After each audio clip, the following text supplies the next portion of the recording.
their ability or authority to approve, CE waiver requests. And I've been trying to clarify for them, and please confirm or correct me, they don't have the authority to waive a fee, but they have authority to extend the completion deadline or potentially waive the requirement altogether. And those abilities are based on a hardship, which are primarily medical or military. Yeah, that's right. The fees, the late fees themselves are statutory. There's no process to waive those fees, those 0 to 2 months, 2 to 4 months. Those can't be waived, but yeah, there is a hardship waiver. And that could be for a medical reason, military reason. Really, that's put on the commission to decide what's appropriate to waive either a deadline, extend the deadline in some way, put some conditions on that, or to say that the individual does not need to complete the CE for whatever reason due to the nature of that hardship. That can be what the commission does. Yes, that's right. But they're still obligated for the fee, even if we extend the time? So, the 0 to 2, the 2 to 4, you could, so 0 to 2 to 4, you have the statutory fees that are there. If you were to waive everything, you could potentially say that there is no fee associated there. Yeah, if you waived everything.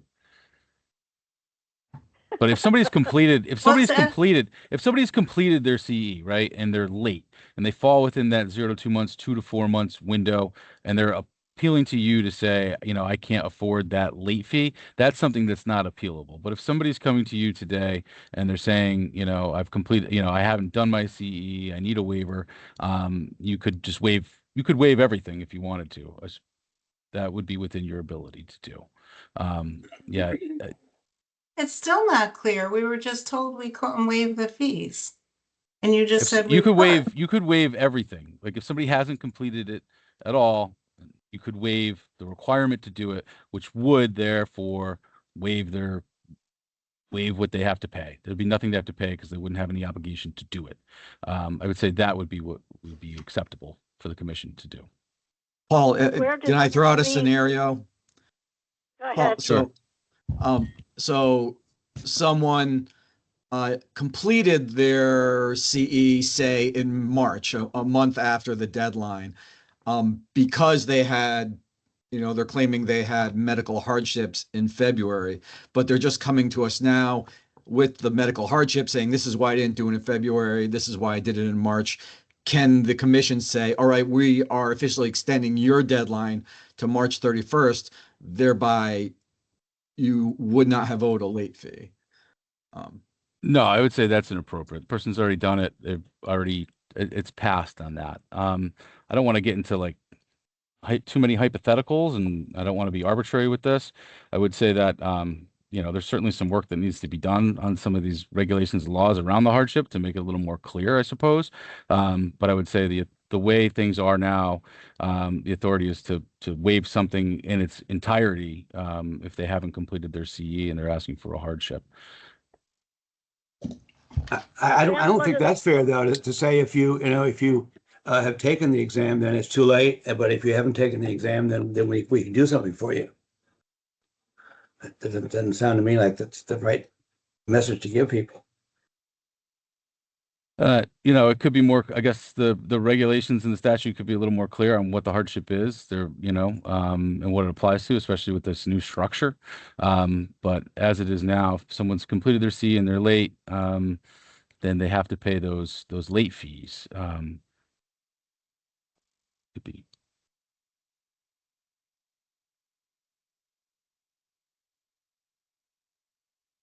I do think people have to be given advice if this is. I mean, there should be a policy, and people should be advised what the policy is, rather than being sandbagged.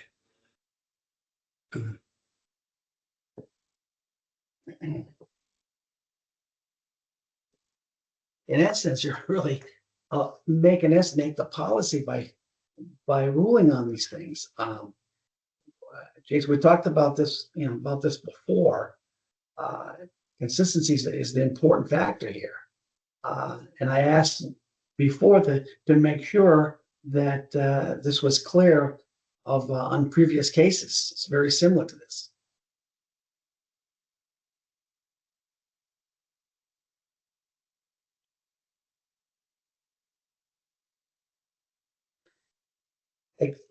If it wasn't confusing before, it's confusing now. The big thing is that about the waiver, the wavering, it's all wavering the fees. And we can't waiver the fees. Am I correct, Paul? Yeah, the late fees, correct. Okay, Yeah. we can't waiver the fees. Yeah. Well, So Paul, what you're saying is that we can't waive the fees if they've already completed their CE, we can't do anything for them. If they haven't completed their CE and they have a medical excuse, we can do something for them. Is that what it is? Yes. Yeah. What if they completed it late, like one of these today? They're all complete, but they were late, so they have to pay a penalty, but yet somebody who didn't complete them doesn't? I'm not clear on that.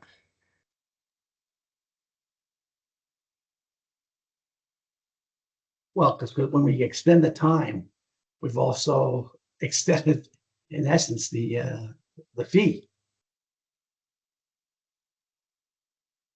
All right. I mean, does this mean Yeah, that we're encouraging people to practice without the education? I mean, they're going to continue practicing, aren't they? During this period? Just a question whether or not they've taken the test or not taken the test?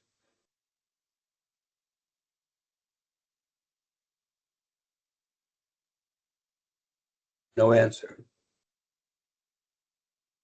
I don't know who's that directed to, I guess. I don't know. Either one. You, Paul, actually, legally. Are we Maybe put encouraging them in them the to not spotlight. do their CE? I mean, there are the way the licensing laws are, there are weird timeframes with reinstatement when someone loses their license too, and then they have this window where they may not have to do CE. There are these things out there that can be tightened up. I mean, none of it is perfect, right? And waivers are tricky. And I think like the chairman had noted, right,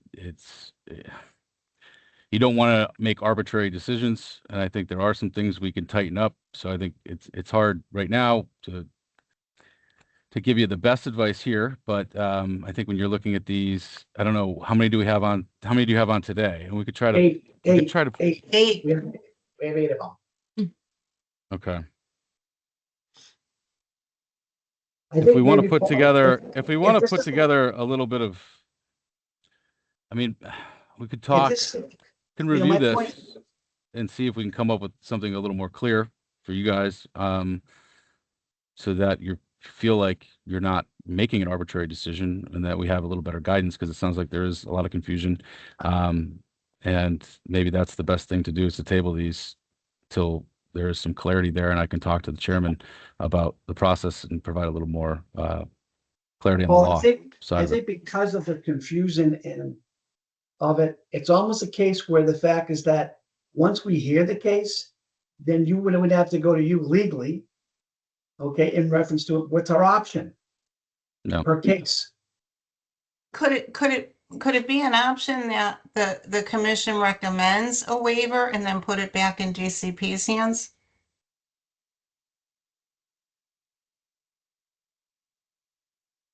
We could do that. Yeah. Yeah, we could do that.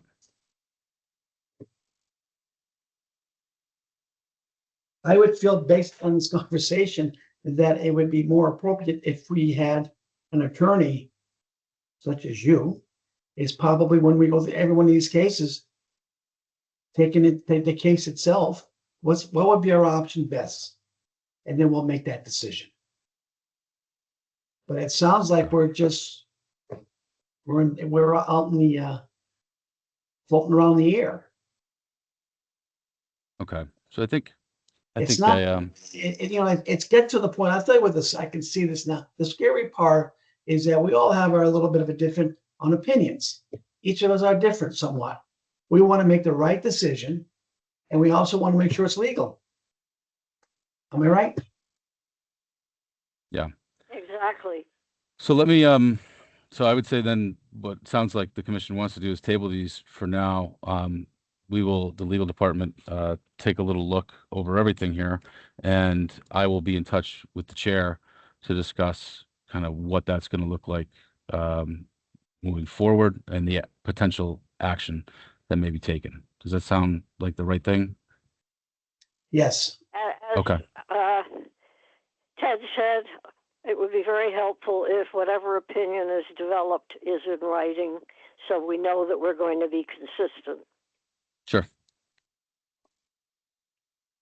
Okay. That can be done. Sorry, guys. I didn't mean to stir all this up, but we really do want to have solid ground on which to make decisions. Sure. Good for you, Morag. Good for you. No, I think it's good you brought this up, Hunter. But it sounds like getting deeper into it, it's just a clarification of this. And that's what we need. As usual, it's hard to argue with you, Morag. Good job. You may owe me another pizza. Absolutely. Okay, let's You need a do motion. this. Table or is We need, well, I so move. we'll make a motion. Okay, second. Somebody second. second? Okay. Any discussion anymore? All in Ben, favor? are these, Ben, wait a minute, are these all requests for waivers of the fee, or are there any of them requests for something else that we're gonna miss? I think all, They're all You know, fees. Fees? Yeah. Okay. because some of these kind of drift into each other, so I think it's all. So I discussion, all in favor? Aye. Aye. Oppose? Okay, pass. All right, next is the minutes. I move to accept. Second, Second, okay. Discussion? Ted? okay, Okay. Anybody else? All right. All in favor? Aye. aye, Oppose? Pass. Okay. The other thing.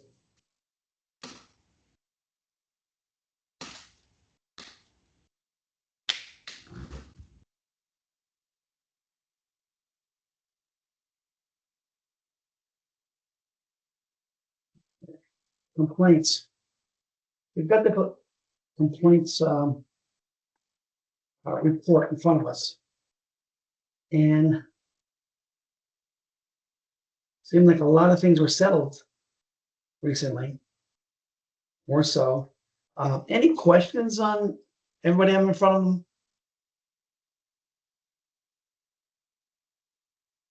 It was, I guess the main thing here is, we're not trying to, I know there are other committees that, we're not trying to be the policeman here, but I think the main concern that we have is what is coming up? Is it escrow accounts? Is it deposits? What is really the big thing? And it really doesn't tell us that in these reports. We're not trying to, I'm not trying to run DCP here and what they should do, what they shouldn't do. But our main concern is what's the nature of the complaint. How can we do that? How can we get that information? Jill, can you help me? Jason? Yes, I can. And that's what's in the report. If you look at the column that's called found issues, that's what tells you what, if any, issue was found in the case. And the vast majority, there you see a lot of unlicensed, you see some misrepresentation, you see a lot of no issues found. We do a lot of investigations where there were no violations found. I see that. Yeah, so I mean, though, that's exactly what you're asking. At least that's what I'm hearing. And it's hard to believe though, I saw one, there was a settlement for 50 in advertising. What's going on there in advertising? It's hard to believe there's been only one complaint on advertising? No, not, I mean, they have settled down quite a bit lately. You know, we went through a lot over the last year, but they've settled down quite a bit. You know, it may be through the various trainings or, you know, or what have you, but those have settled down. Jason, I understand too, we had a lot of complaints on property managers. Where are those complaints and how were they settled? They're all in here. Everyone that you see, it says CAM in the credential column there, in the license column. If you see CAM, that's a property manager case. Not that many. Okay. What's your feeling about it, about these complaints? Are they more, getting less? The number of cases coming in, Yeah. the case inflow is fairly consistent. The case load continues to grow. You know, we just have our 4 examiners in the unit. You know, 2 focus on real estate sales, 1 focuses on CAMs, and 1 focuses on appraisal. We do have a 5th member being hired. So we're looking forward to that help that's being brought on as part of the new wholesaling law. So we'll see how many wholesale cases start flowing in, but hopefully this person can also help with our general real estate caseload.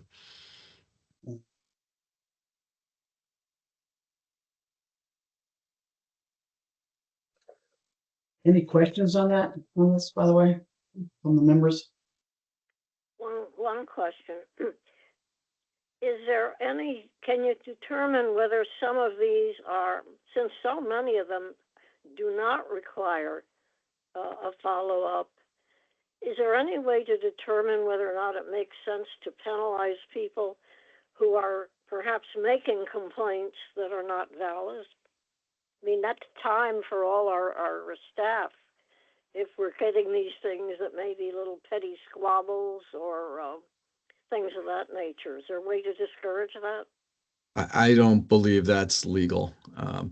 We and that's across every credential type we have. We can't prohibit people from filing a complaint. And yes, it does take staff time, and certainly it takes time for the licensee to respond. But of course, we want to give them the opportunity to respond. You know. Yeah, I understand where you're coming from. Yeah.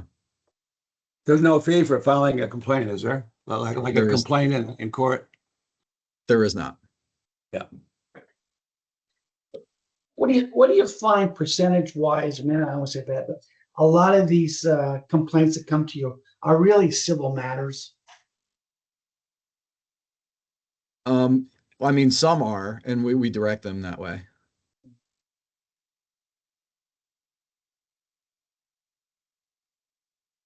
All right. Anything else? Okay. One of the things that was sent to us a day ago was in reference to an alternative mandatory course by CTR. Did the department review this, Jason? No, we review the general CE, but the determination for an alternative mandatory course last year was that, you know, any potential alternative to the approved mandatory course would come before the commission. Okay, but the question is, and that's true, maybe, but how do we know? I mean, the legal, as they do, it has not gone through this course to look at it. No, that's They're the talking commission's about role. Here, Yeah. for an example on it, it's got current time is 20, antitrust, 20 minutes, alternate time would be 7 minutes. And they're talking about comprehensive video. We don't have a video to look at. I mean, I think we don't have the time to review this. I want to send this really back to the department to review it. To make sure,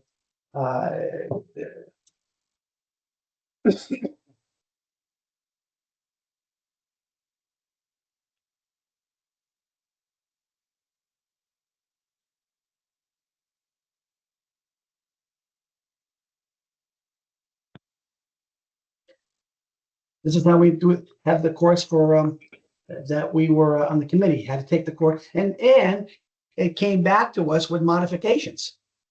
With the modification, then it was approved. How do we know there won't be modification in this course before it's approved? I'm not talking about last year, I'm talking about right now. What we did maybe was wrong. I'm not following exactly. I feel that the department should review this course. Okay, I mean, we can consult with legal, but our understanding was that the commission would need to approve any alternative to the But they give us- mandatory course. Obviously, somebody's trying to push this through. One day, Well, no, I mean, that's when we received it. But if you don't feel you have the time, you could table it and take whatever time you need to review it. well, I think we should table it. Can I make a comment? Sure. Yeah, no, our concern is there have been law changes since the original course was created, and our hope is to have a currently compliant course with current legal information available, especially with public marketing law coming up. I don't know what the time frame is for the next review, but November- people are going to be getting information that's not accurate.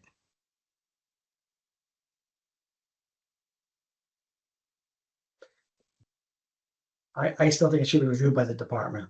Our meeting is November, our next meeting. Not saying that once we review this, if we feel it's that important, is to have a special meeting just for this. It wouldn't take us long to approve it once the department has gone through it.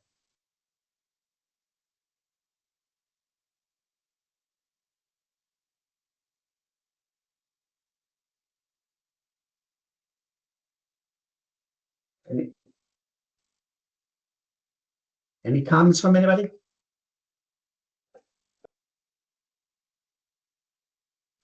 Do we agree that to postpone it, table this till next meeting? Or earlier, if need be. I make a motion that we have more time to review and table it for the next meeting. Second,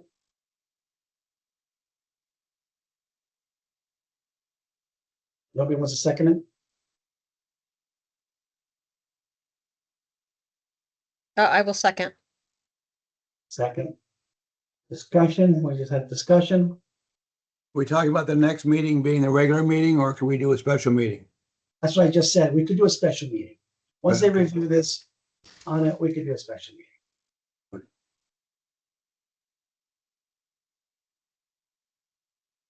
All in favor? Aye. Aye. Oppose? Okay, Pat, so we'll look at it and then, Cindy, if we need to have a special meeting, we'll get on it. All right? Fair enough? Yes, thank you very much. So.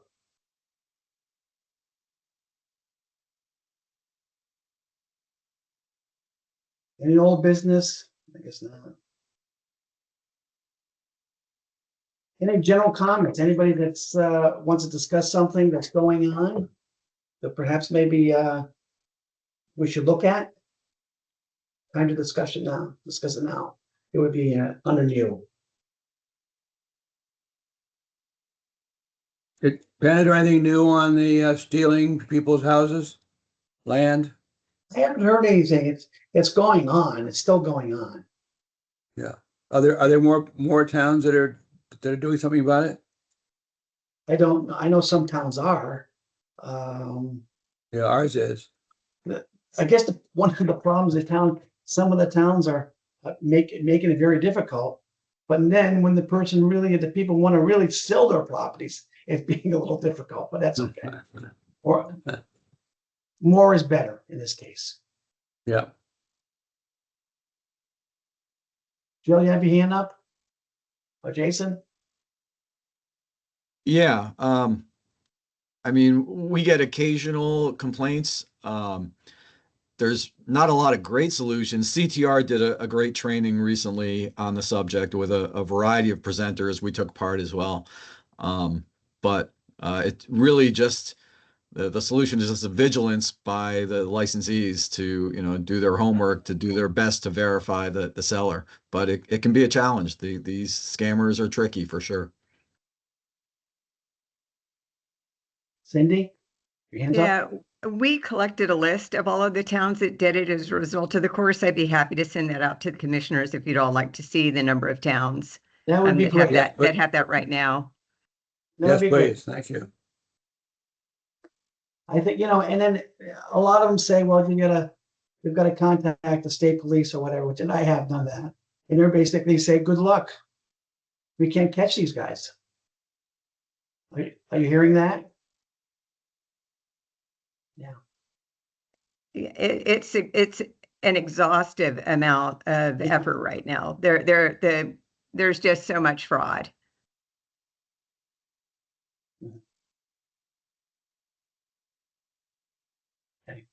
When you see the course, you'll see that we have documents on red flags and best practices. So we have a lot of information about addressing seller impersonation fraud.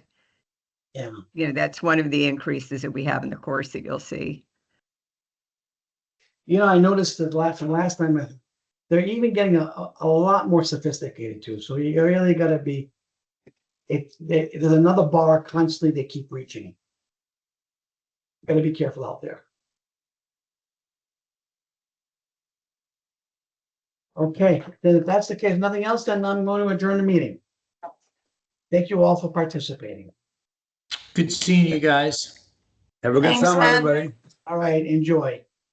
Bye-bye.